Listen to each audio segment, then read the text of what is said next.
Diabetes নিয়ন্ত্রণে সবথেকে খারাপ 10টি সবজি। Top 10 oats vegetable for diabetes. Diabetes রোগীর জন্য বেশিরভাগ সবজিই ভালো। সবজির ফাইবার, ভিটামিন, খনিজ ও অ্যান্টিঅক্সিডেন্ট ডায়াবেটিস নিয়ন্ত্রণে সাহায্য করে। তারপরও এমন কিছু সবজি আছে যেগুলি আপনার ব্লাড সুগার বাড়িয়ে সুগার নিয়ন্ত্রণে বাধার কারণ হবে। এখন আমরা এমন 10 রকম সবজি নিয়ে আলোচনা করব যেগুলি ডায়াবেটিস কমানোর খাবার হিসাবে সবচেয়ে খারাপ। তবে আপনি যদি নিয়মিত মানতে পারেন তাহলে 10টির মধ্যে 5টি খেতে পারেন। বাকি 5টি ডায়াবেটিস রোগীর খাদ্য তালিকায় না রাখাই উচিত। 10টি খারাপ সবজি নিয়ে আলোচনা শেষে আপনার জন্য থাকছে বিশেষ একটি উপহার। সুতরাং শুনতে থাকুন ভিডিওটি শেষ পর্যন্ত।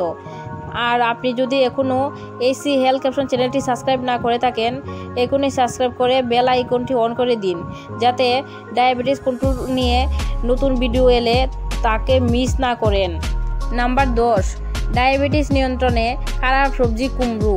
কুমড়োর মিষ্টি স্বাদের জন্য কুমড়োকে অনেক ডায়াবেটিস রোগী এড়িয়ে চলেন।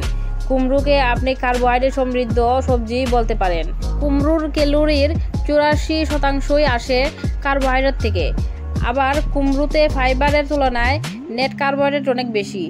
আপনি 100 গ্রাম কুমড়ো খেলে নেট কার্বোহাইড্রেট মানে ব্লাড সুগার বাড়ানোর কার্বোহাইড্রেট পাবেন 6 গ্রাম। সেখানে ব্লাড সুগার কমানোর কার্বোহাইড্রেট মানে ফাইবার পাবেন মাত্র 0.50 গ্রাম। স্বাভাবিকভাবে কুমড়োর গ্লাইসেমিক ইন্ডেক্স 75 মানে খুব বেশি। কুমড়োর গ্লাইসেমিক ইন্ডেক্স থেকেই বোঝা যাচ্ছে কুমড়ো খুব দ্রুত ব্লাড সুগার বাড়াতে পারে। অর্থাৎ ডায়াবেটিস নিয়ন্ত্রণে কুমড়ো খুবই একটা নিরাপদ সবজি নয়। আপনার যদি হাই ব্লাড সুগার থাকে কুমড়ো খাওয়ার আগে কতগুলি সতর্ক অবলম্বন করতে হবে। নাম্বার 9, ডায়াবেটিস নিয়ন্ত্রণে খারাপ সবজি মিষ্টি আলু। ডায়াবেটিস নিয়ন্ত্রণে আলু খুবই খারাপ, সকলেই জান না। অনেকে আপনাকে আলুর বদলে মিষ্টি আলু খেতে বলবেন। মিষ্টি আলু সাধারণ আলু থেকে ভালো হলেও ডায়াবেটিস রোগীর জন্য কি ভালো?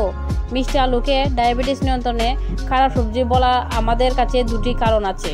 নাম্বার 8, ডায়াবেটিস নিয়ন্ত্রণে খারাপ সবজি টমেটো। ডায়াবেটিস রোগীর খাদ্য তালিকায় আপনি টমেটো রাখুন, কিন্তু যদি আপনার কিডনি স্টোনের মতো সমস্যা থাকে টমেটো খাওয়ার আগে ডাক্তারবাবু পরামর্শ নিয়ে নিন। নাম্বার 7, ডায়াবেটিস নিয়ন্ত্রণের খারাপ সবজি পালং শাক। পালং শাক সুগার নিয়ন্ত্রণের জন্য দারুণ সবজি হলেও টমেটোর মতো পটাশিয়াম ও অক্সালেটের জন্য কিডনির সমস্যা বাড়াতে পারে। আপনার যদি আগে থেকে কিডনি সমস্যা থেকে থাকে পালং শাক খাওয়ার আগে ডাক্তারবাবু পরামর্শ জরুরি। তবে কিডনি সমস্যা না থাকলে ডায়াবেটিস কমানোর খাবার হিসাবে পালং শাক দারুণ। নাম্বার 6, ডায়াবেটিস নিয়ন্ত্রণে খারাপ সবজি কচু। হাই ব্লাড সুগার আলুর খুব ভালো বিকল্প কচু। কচুর বেশি ফাইবার ও রেজিস্ট্যান্স স্টার্চ সুগার নিয়ন্ত্রণে সাহায্য করে। নাম্বার 5, ডায়াবেটিস নিয়ন্ত্রণে খারাপ সবজি উল। উলেও কচুর মতো আলু থেকে ব্লাড সুগার কমাতে বেশি ভালো। তবে উল ডায়াবেটিস রোগীর কম খাওয়াই উচিত।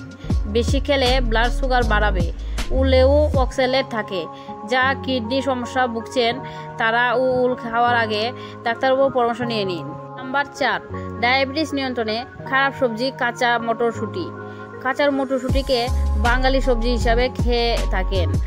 কাঁচা মটরশুঁটি, আলু, মিষ্টি আলু, কচু, উলের মতো স্টার্চযুক্ত সবজি থেকে ভালো হলেও বেশি কাঁচা মটরশুঁটি কিন্তু ব্লাড সুগার বাড়াবে।